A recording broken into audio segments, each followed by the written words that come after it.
پاکستان کا مطلب کیا؟ لا الہ الا اللہ. پاکستان کا مطلب کیا؟ لا الہ الا اللہ. پاکستان کا مطلب کیا؟ لا الہ الا اللہ. السلام علیکم ناظرین کرام. امن، عافیت اور دین و دنیا میں ترقی اور کامیابی کی بہت سی دعاؤں کے ساتھ میں ہوں آپ کا میزبان یوسف سراج. پروگرام ہے پیغام پاکستان اور ہمارے ساتھ تشریف فرما ہیں جناب ڈاکٹر محمد حماد لکھوی حافظہ اللہ تعالی.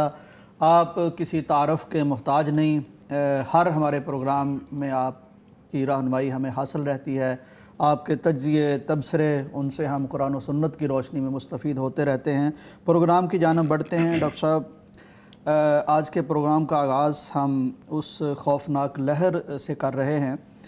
یہ جو پھر ایک دہشت گردی کی لہر اٹھی ہے اور KPK اور بلوچستان میں، خاص طور پر بلوچستان میں جو حملہ ہوا اس میں ایک ہی واقعہ میں 14 ہمارے جوان وہ شہادت کا درجہ پا گئے. اور یہ میں ماہرین کو سن رہا تھا، پڑھ رہا تھا کہ کسی بھی یعنی غیر جنگی صورتحال میں یہ بہت بڑی فگر ہے. اتنے بڑے سویلین حالات میں اتنی بڑی شہادتوں کا ہو جانا. پھر اس کے بعد ہمارا ایک اور حادثے کا سامنا ہوا، اس کے بارے میں جو تفصیلات سامنے آئی ہیں ISPR کی جانب سے کہ دہشت گردی کے کچھ واقعات کی بھنک پڑی، تو ان کے سد باب کے لیے پھر ہماری طرف سے جو ہمارے فوجی جوانوں کی طرف سے کارروائی کی گئی. تو بہرحال یہ کل ملا کے 17 فوجیوں کی شہادتیں ہوئی ہیں. تو پے در پہ یہ جو واقعات ہوئے ہیں، ایک تو ڈاکٹر صاحب یہ فرمائیے، ایک ان کے لیے ہم دعا بھی کریں اور شہداء کے لیے، یقیناً وہ بہت بڑا اس قوم کے لیے اور اسلامی ملک کے لیے ان کی یہ قربانیاں ہیں. پھر ان کی دعا کے ساتھ ساتھ ڈاکٹر صاحب یہ کس طرح کی ایک پھر لہر کا پاکستان کو سامنا ہے، اس پہ بھی ضرور اپنی رائے سے نوازیے. بسم اللہ الرحمن الرحیم. دیکھیں، بات یہ ہے کہ دہشت گردی تو دہشت گردی ہے، وہ دنیا میں جہاں کہیں بھی ہو، اور خاص طور پہ ملک پاکستان میں ہو، اور پھر مسلمان افواج کے وہ بہادر نوجوان جو پاکستان کی جغرافیائی ہی نہیں بلکہ نظریاتی سرحدوں کا بھی تحفظ کر رہے ہیں، ان کی شہادتوں کی صورت میں ایک ایسی دہشت گردی کا واقعہ ہو تو یہ ہے تو انتہائی قابل افسوس، اور اس کے اوپر جتنا افسوس کیا جائے اتنا کم ہے. لیکن ہم اصل میں ایک عرصے سے لاشیں اٹھا رہے ہیں، اور ایک عرصہ ہو گیا ہے کہ ہمارا جانی نقصان بھی ہو رہا ہے، ہماری افواج کا بھی، ہمارے سویلینز کا بھی، اور دہشت گردی کا نشانہ پاکستان ہی بن رہا ہے. تو اس کے اسباب کو اصل میں جاننا چاہیے کہ وہ کون سے اسباب ہیں کہ پاکستان ہی دہشت گردی کا نشانہ بنتا ہے. حالانکہ پوری دنیا میں اب دیکھیں، دنیا میں دہشت گرد سب سے بڑے دہشت گرد جو ہیں وہ مغربی اقوام ہیں. اب دیکھ لیں فلسطین میں کیا کچھ ہو رہا ہے، اور دہشت گردی کے واقعات تو اسرائیل کر رہا ہے. لیکن ان ساری سچویشنز کے بعد بھی مسلمانوں کو ہی دہشت گرد قرار دیا جاتا ہے. اور پھر خاص طور پہ جب ہم اپنے خطے کی بات کرتے ہیں تو ہمارے خطے میں سب سے بڑی دہشت گردی جو ہے وہ تو انڈیا کر رہا ہے. اور انڈیا کی دہشت گردی صرف بیرون ملک کی نہیں، اپنے ملک کے اندر، کشمیر کے اندر آپ دیکھ لیں کہ وہ کیا کچھ کر رہے ہیں، اور پھر اپنے ملک کے اندر وہ عیسائیوں کے ساتھ وہ کیا کر رہے ہیں، مسلم اقلیت کے ساتھ وہ کیا کچھ کر رہے ہیں. تو یہ سارے واقعات جو ہیں وہ ایک اس خطے کے اندر ایک خاص ملک کی نشاندہی خود بخود کر دیتے ہیں کہ جس کو ہمارا پاکستان کا پرامن رہنا کسی صورت پسند نہیں ہے. لہٰذا وہ اپنے ایجنٹوں کے ذریعے سے، پھر آپ دیکھیں کلبھوشن یادیو یہاں سے پکڑا گیا، اور ایک عرصے سے یہاں پہ کیا کام کر رہا تھا، وہ دہشت گردی کا ایک پورا نیٹ ورک تھا، وہ پکڑا اور بہت بڑا ثبوت بن کے سامنے آیا. تو ظاہر ہے کلبھوشن یادیو اکیلا تو نہیں تھا، اس کے ساتھ کتنے لوگ تھے. اور ظاہر ہے کچھ نہ کچھ بلوچستان کے اندر اپنی جو پسماندگی ہے اس کی وجہ سے کچھ نہ کچھ شکایات بھی پائی جاتی ہیں. ان شکایات کو بنیاد بنا کر پھر جب باہر سے فنڈنگ ہوتی ہے اور مختلف لوگوں کو مختلف لوگوں کو ڈپیوٹ کیا جاتا ہے صرف اور صرف پاکستان کے اندر دہشت گردی کرنے کے لیے، تو یہ انہی حالات سے فائدہ اٹھایا جاتا ہے. تو میرے خیال میں ایک تو ہمیں یہ سمجھنا چاہیے ود ان دا کنٹری کہ جو کچھ پسماندگی کے اور پیچھے رہ جانے کے جذبات یا احساسات ہیں، جو احساس محرومی بن جاتا ہے، وہ جو بھی کوئی احساس محرومی بنتا ہے اس کو دور کرنا چاہیے. یہ بڑا اہم پوائنٹ ہے بالکل. ایک تو اس کو دور کرنا چاہیے تاکہ اس طرح کے لوگ جو ہیں وہ دہشت گردی کے مقاصد رکھنے والے ممالک ہیں یا کوئی ملک ہے اس کو یہاں پہ کوئی ایسا کوئی نیٹ ورک نہ وہ قائم کر سکے تاکہ سارے لوگ ہم متحد ہو کے پاکستان کے جتنے صوبے ہیں سب آپس میں اتحاد اور اتفاق کے ساتھ اس دہشت گردی کا مقابلہ کر سکیں. لہٰذا سب سے پہلے تو یہ احساس پسماندگی اور احساس محرومی یہ ختم کرنا ضروری ہے. اور دوسری بات یہ ہے کہ ہم اپنی سرحدوں کو محفوظ بنائیں. اور سرحدوں کو محفوظ بنانے کے لیے بالکل ایک لیٹسٹ جو ایک واقعہ ہوا ہے کہ ہمارے ملک پاکستان کے پالیسی سازوں نے ایک فیصلہ کیا ہے کہ ہمارے ملک کے اندر جتنے غیر قانونی طور پر مقیم جتنے لوگ ہیں ان کو یہاں سے نکالا جائے. تو اس کے اوپر ایک بہت بڑی ریزنٹمنٹ پائی جاتی ہے. وہ اندازہ کریں حیرانی کی بات ہے کہ وہ لوگ جو 3-4 دہائیوں سے یہاں پہ رہ رہے تھے اگر تو انہوں نے یہاں پہ قانونی سکونت اختیار کر لی تھی اور قانونی ڈاکومنٹس وغیرہ بنا لیے تھے تو ان کو تو نہیں نکالا جا رہا. صرف ان کو نکالا جا رہا ہے جو یہاں پہ غیر قانونی طور پر انلیگل طریقے سے رہ رہے تھے اور وہ 3-4 دہائیاں گزر جانے کے باوجود انہوں نے اپنے آپ کو لیگلائز نہیں کیا اور یہاں کے لوکل ڈاکومنٹیشن کے اندر اپنے آپ کو رجسٹر نہیں کروایا. تو ان لوگوں کو نکالا جانا ظاہر ہے یہ ہر ملک کا حق ہے. ہم کیسے یہ برداشت کر سکتے ہیں؟ یہ تو ڈاکٹر صاحب احسان ہے نا, اتنا عرصہ انہیں رکھا. دیکھیں میں یہ کہتا ہوں یہ احسان نہ کریں, آپ اس کو بھول جائیں, آپ نہ اس احسان کو یاد دلائیں اور نہ ہی ہم اس احسان کو جتلانا چاہتے ہیں. لیکن کم از کم یہ ہے چاہے کوئی پاکستانی یہ تو افغانی کی بات ہے کہ وہ افغانی تھے اپنے بیک گراؤنڈ کے اعتبار سے, تو بیک گراؤنڈ کے اعتبار سے کوئی پاکستانی بھی ہو, کوئی سندھی بلوچی اور پنجابی بھی ہو, اگر وہ انلیگل رہ رہا ہے اور وہ اپنی جو ڈاکومنٹیشن کے تحت اپنے آپ کو رجسٹر نہیں کرواتا تو اس کے خلاف کارروائی ہونی چاہیے. تو وہ ود ان دا کنٹری ہو یا آؤٹ آف دا کنٹری ہو اس کے ساتھ کارروائی ہونی چاہیے. اب جو لوگ باہر سے آ کے یہاں پہ 3-4 دہائیاں رہ کے بھی اپنے آپ کو لیگلائز نہیں کروا سکے اور ان کے خلاف کارروائی ہونی چاہیے تھی. اور میرا خیال ہے کسی بھی ملک کو اس بات کا پورا حق ہے اور پاکستان نے بھی یہ درست اقدام کیا کہ ان کو گویا ایک موقع دیا گیا کہ یا تو اپنے آپ کو لیگل کروا لیں اور اگر وہ لیگلی رجسٹر نہیں کروا سکے اپنے کسی بھی وجہ سے تو وہ پھر یہ یہاں سے چلے جائیں. ان کے اندر چھپ کے کوئی اور بھی تو ہو سکتے ہیں. میں یہ عرض کر رہا ہوں کہ ایسے موقع سے میں جو بات عرض کرنا چاہتا ہوں کہ ریزنٹمنٹ تو بہرحال پائی جاتی ہے لیکن وہ اس طرح کی ریزنٹمنٹ نہیں ہے کہ ہم ان سے دہشت گردی کے واقعات کی توقع کر سکیں.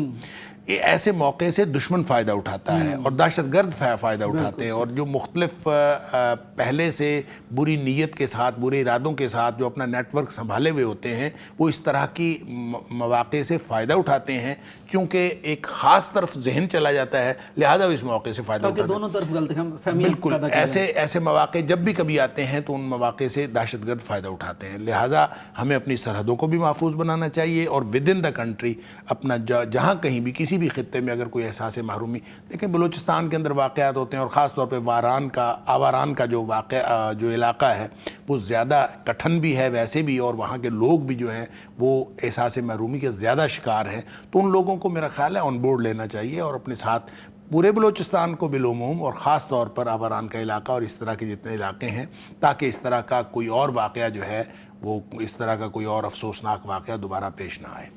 ڈاکٹر صاحب یہ جو شہداء ہیں ان میں ایک تو لیفٹیننٹ کرنل شامل ہیں حسن حیدر, یہ بھی شہید ہو گئے. پھر اس طرح نائک خوشدل خان, نائک رفیق خان اور لانس نائک عبد القادر, یہ یعنی بڑی قربانیاں ہیں ڈاکٹر صاحب. یہ پھر ہم دیکھتے ہیں کہ پاکستانی فوج اچھا اس سلسلے میں سوری میں آپ کی بات منقطع کر رہا ہوں. دیکھیں اس سلسلے میں ایک بات ہو سکتا ہے آپ کے سوال کے بعد مجھے یہ پوائنٹ ذہن سے نکل جاتا ہے. ایک بات جو عام طور پر ایک غلط فہمی بعض لوگوں کی طرف سے ڈالی جاتی ہے کہ جو لوگ ملک پاکستان کے اندر ہیں اور اپنے جو کنٹونمنٹس کے اندر رہ رہے ہیں وہ تو عیاشی کر رہے ہیں, یہ کیا قربانی ہوئی, اپنے اگر ان میں سے کچھ سرحدوں کے اوپر مارے جاتے ہیں یا وہ اپنے کسی بھی دہشت گردی کے واقعے کے اندر مارے جاتے تھے, یہ کوئی قربانی تھوڑی ہے, وہ تو اپنی جگہ پہ رہ رہے تھے اور ڈیوٹی دے رہے تھے اور اس دوران قرآن. دیکھیں یہی تو قربانی ہے. اس کو دو طرح سے دیکھنا چاہیے. ایک تو یہ کہ اگر کوئی شخص اس کو قیاس کریں آپ حاجی کے اوپر، حاجی جب حج کرنے کے لیے وردی پہن لیتا ہے، یعنی اس کو کہہ لیجئے احرام پہن لیتا ہے، تو احرام باندھنے کے بعد وہ چاہے کھانا کھا رہا ہو، چاہے وہ باتھ روم جا رہا ہو، سے گر کر یا سواری سے گر کر، نہیں میں ایک بات کر رہا ہوں، اس کی حیثیت حاجی کی ہوتی ہے، چاہے وہ حالت سکون میں ہو، چاہے وہ حالت آرام میں ہو، چاہے وہ گھر میں بیٹھا ہو، چاہے وہ اس کی حالت ایک ہو، چاہے وہ ہوٹل میں ہو، چاہے کسی گھر میں، چاہے دوستوں کے ساتھ گپ شپ کر رہا ہو، یعنی وہ تقدس اسے حاصل ہو جاتا ہے، وہ حاصل ہو جاتا ہے۔ اسی طرح سے جب فوجی ایک وردی پہن لیتا ہے، اور وہ اس لیے پہن لیتا ہے کہ وہ ملک کی جغرافیائی اور نظریاتی سرحدوں کا تحفظ کرے گا، لہٰذا وہ ود ان دا کنٹری ہو یا وہ سرحدوں کے اوپر ہو، چاہے وہ جنگ کے اندر ہو، چاہے وہ کسی صورت کے اندر ہو، وہ اپنی اس وردی کے جو اس کی جاب ڈسکرپشن ہے اس کو پورا کرنے کے لیے، اپنی ذمہ داری کو پورا کرنے کے لیے، اپنی اس وردی کے تقدس کے لیے وہ اپنی جان قربان کرتا ہے، اور اسی وجہ سے ہی جو دشمن اس کو ٹارگٹ کرتا ہے تو وہ بھی تو اس کی وردی کے لیے کرتا ہے، لہٰذا یہ بالکل قربانی ہے، اور یہ بہت بڑی قربانی، انہی کی قربانیوں کی وجہ سے ہم یہ سمجھتے ہیں کہ پاکستان محفوظ ہے، اور اللہ تعالیٰ نے پاکستان کو محفوظ رکھا ہے، اور اس تحفظ کا جو بندوبست اور انتظام ہے وہ اللہ تعالیٰ پاک آرمی سے لے رہا ہے، لہٰذا اس کو یہ قطعاً نہیں سمجھنا چاہیے کہ یہ کوئی قربانی نہیں، قربانی صرف وہ ہوتی ہے کہ آپ جا کے جنگ لڑ رہے ہوں اور جنگ لڑتے ہوئے شہید ہوں تو پھر تو آپ قربانی دے رہے ہیں، اور اگر آپ اپنے حالت سکون میں کسی وقت اگر دہشت گردی کا حملہ ہو گیا تو پھر آپ نے قربانی نہیں دی، دونوں صورتوں میں ایک جیسی قربانی ہے، لہٰذا میں سوری میں نے آپ کی بات منقطع کی کیونکہ یہ پوائنٹ اکثر بڑا اہم پوائنٹ تھا ڈاکٹر صاحب، بس میں یہی عرض کر رہا تھا، بریک کا بھی وقت ہو گیا، کہ یہ دیکھیں ان میں ایک کرنل بھی ہیں، لیفٹیننٹ کرنل ہیں، یعنی ہمارے ہاں ہماری فوج وہ شاید دنیا کی واحد فوج ہے جس میں افسران کی شہادت کی تعداد دنیا بھر کے افواج سے بہت زیادہ ہے، ظاہر وہ جہاد سے جو تعلق ہے، جیسے آپ نے فرمایا کہ ہماری سرحدیں دو ہیں، ایک نظریاتی سرحد بھی ہے، تو وہ جو جہاد کا رنگ ہے، قرآن کا رنگ ہے، ایمان اور اسلام کا رنگ ہے، اس کی وجہ سے پھر ہر شخص شہادت کا رتبہ حاصل کرنے کے لیے آگے بڑھتا ہے، پیچھے نہیں رہتا۔ ڈاکٹر صاحب ناظرین بریک کا وقت ہے، واپس آتے ہیں۔ پاکستان کا مطلب کیا؟ لا الہ الا اللہ۔ پاکستان کا مطلب کیا؟ لا الہ الا اللہ۔ پاکستان کا مطلب کیا؟ لا الہ الا اللہ۔ پاکستان کا مطلب کیا؟ لا الہ الا اللہ۔ پاکستان کا مطلب کیا؟ لا الہ الا اللہ۔ پاکستان کا مطلب کیا؟ لا الہ الا اللہ۔ ناظرین ویلکم بیک ٹو پیغام پاکستان۔ ڈاکٹر صاحب آپ نے تذکرہ شروع میں ہی شروع کر دیا، پچھلی بریک میں ہی فلسطین کا، اس بریک میں خاص طور پر ہم نے اس کے حوالے سے بات کرنی ہے، یعنی 1 ماہ سے زیادہ ڈاکٹر صاحب عرصہ بیت چکا ہے اس ظلم کو، اس سفاکیت کو، اور یہ جو پوری دنیا مل کے بیچارے ایک چھوٹی سی جگہ ہے، سب سے بڑی جیل جسے قرار دیا جاتا ہے، اور سب سے بڑا نشانہ جہاں بچے ہیں، خواتین ہیں، سول آبادی ہے، 1000 سے زیادہ اب شہداء کی تعداد ہو گئی، 10,000 سے زیادہ شہداء کی تعداد ہو گئی ڈاکٹر صاحب، جس میں ظاہر ہے بچے ہیں، خواتین ہیں۔ اب تھوڑا سا موقف ڈاکٹر صاحب بدلا ہے امریکہ کا، تھوڑا سا بدلا ہے، ظاہر ہے باقی تو اس کے ساتھ ہیں، جنگ بندی کروا نہیں رہی دنیا، اور نہ وہ پیچھے ہٹنے کو تیار ہے، اسرائیل پیچھے کس سے نہیں ڈاکٹر صاحب ہٹ رہا، یعنی سول آبادی کو نشانہ بنانے سے پیچھے نہیں ہٹ رہا۔ اب یہ یعنی پوسٹ جنگ کی صورتحال پہ بات کرنا شروع ہو گئے ہیں، پہلے یہ سوچ رہے تھے کہ شاید اسرائیل غزہ پہ قبضہ کرے گا، وہ کہتا نہیں غزہ پہ قبضہ نہیں کرنا، یہ ہم حماس کو ختم کرنا چاہتے ہیں، تو تھوڑا سا ایک ٹلٹ نظر آئی ہے امریکہ کے موقف میں کہ وہ یعنی اس طرح کی بات کر رہا ہے کہ اس کو ہم غزہ پر قبضہ کرنے نہیں دیں گے بعد میں۔ تو کیا سمجھتے ہیں ڈاکٹر صاحب آپ، دنیا ساری دیکھ رہی ہے، اسلامی ممالک دیکھ رہے ہیں، اور وہ جارحیت یعنی جنگی کرائم اور جنگی وار جو ہے، وار کرائم، وہ سارا کچھ جاری ہے، اور یہ خبریں ہم سن رہے ہیں اور ساری زندگی رواں دواں ہے۔ آپ اندازہ کریں کہ آپ امریکہ کے موقف کی تبدیلی کی بات کر رہے ہیں، بلکہ ذرا سے ٹلٹ کی بات کر رہے ہیں، تو میرے ذہن میں وہ شعر آ رہا تھا کہ میرے قتل کے بعد اس نے جفا سے توبہ، ہائے اس زود پشیماں کا پشیماں ہونا۔ اب اندازہ کریں کہ کیا رہ گیا ہے ان بیچارے فلسطینیوں کے پاس کہ بمباری کر کر کے انہوں نے برے حال کر دیے ہیں، اور اتنی زیادہ یعنی یہ آپ تو جنگ بندی کی بات کر رہے ہیں نا، اور پوری دنیا میں جنگ بندی کی بات ہو رہی،